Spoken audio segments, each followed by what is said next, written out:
Maayong buntag mga katropa. Bueno, namatay ang veteranang aktres nga si Gloria Lolimara sa edad nga 86 anyos.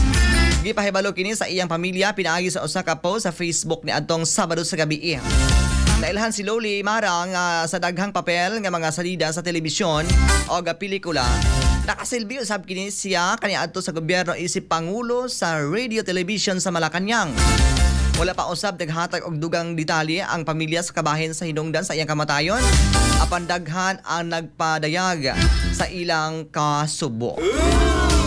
Sa Pigasbahin mga katropa, nahimong back to back ang resulta sa Miss Grand International 2025 Sabado sa gabi, Oktubre 18. Dihang gideklarang winner si Miss Philippines Emma Tiglao. Og gipasa ni outgoing queen CJ Opiasa ang corona kinsa usak sabka Pinay. Sabi ka ayo eh.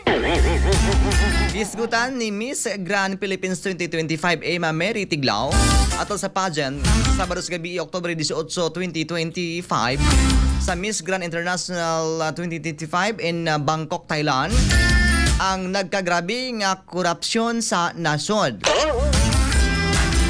Matad pa niya, as a journalist, my heart asked for my country drowned by corruption for the lives lost in the earthquake and typhoons. Matad ba ni Tiglao? Nahimong emosyonal si Tiglao dihang gipatukar ang nasudnong awit sa Pilipinas. Kung bayang magiliw ba?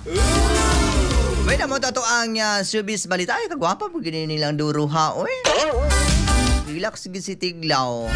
Pwede mo na to ang showbiz balita karong adlaw nga Lunes, mga maring ha. Ako ni si Inday Erika dili man ko gwapa, kadino ko parehas ni Tiglao. Og ni Opiasa nga mistesa. Pero ang Opiasa pa sa iwapohon maako na mong tanan. Bye-bye! Showbiz News! Showbiz Balita!